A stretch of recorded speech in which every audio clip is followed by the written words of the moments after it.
All right, guys. This is a DIY job. I'm literally on the side of the road of my apartment doing this repair. Uh, Bank one O2 sensor one on a second gen Toyota Prius. So I'm gonna just tell you from all the way from the beginning. So simply, you gotta take the windshield wiper whole mechanism out, which is right here.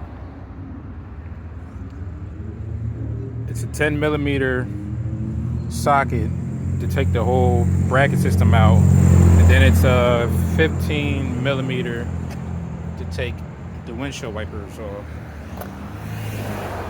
And then also, you're gonna have to take the fuse box off of the windshield wiper bracket. Be careful with the clamps because they break very easily. Of course, you gotta unclamp from the windshield wiper motor. And then after you take that off, you have to take the heat shield off right there, 4 bolts, 10 millimeter. After you take them 4 bolts off, you'll be able to see, if you can see,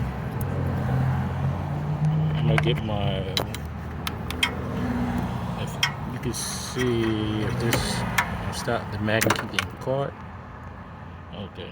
I don't know if you can see right down here. Right here is where the O2 sensor was.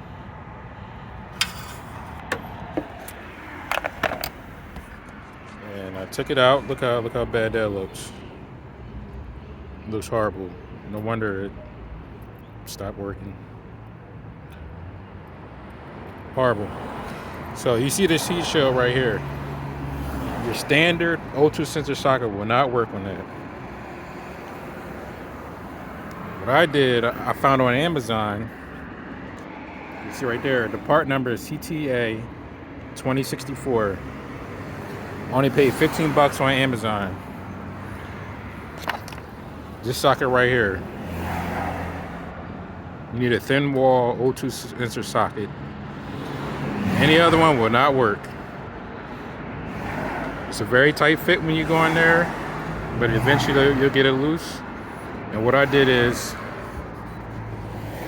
I literally used an adjustable wrench to get on the end of that. And to break it, it was hard to break it. So what I did to break it, because it's hard to get leverage, once I got the adjustable wrench on the end of the socket, I literally put the screwdriver. I put the screwdriver on the end of the wrench while it was inside to give me more leverage to pull it to break it. And I suggest what I did before I even went to that step is when I put the wrench on there, I literally try to wiggle it around to get it loose as much as possible. On as much as you can, keep doing that. Put some good elbow grease in there. You want to get it real good. Try to loosen up as much as possible. Make it easy as possible. And once I did that, then I put the screwdriver on the end of the adjustable wrench. And then within like 10 seconds, I was able to finally break it to get it undone. And of course, I cut the O2 wire to make it easier. And then, of course, you take it off the clamp, which is where are we at? If you can see that right there, that's the O2 sensor where it's connecting at. Undo that. Have my new O2 sensor sitting there. I got the bank tube, didn't need it, but once you put that in there, put everything back in reverse. Oh, before you do all that, for safety purposes, disconnect your battery. Not just for electrical purposes, but also for the computer on the car.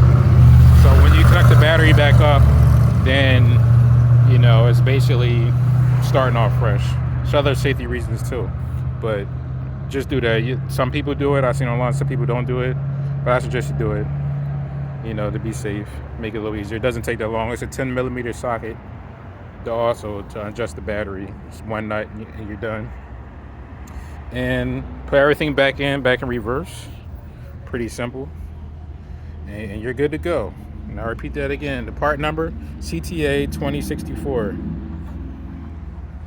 $15 on Amazon. Makes your life a lot easier. I've seen a lot of people online using grinders to grind down this shield to get in there just to put the socket in. And that's a lot of work. I was actually myself was going to attempt to do that myself, but I ended up finding in the comment section somebody talked about this socket and tried it, gave it a chance, and it worked like a charm. So I suggest you guys do the same thing. Save you some hundreds of dollars from taking it to the mechanic. Easy DIY job. I suggest anybody try to do it and save you some money. And if any questions, just put them in the comments. Have a good one and happy DIYing.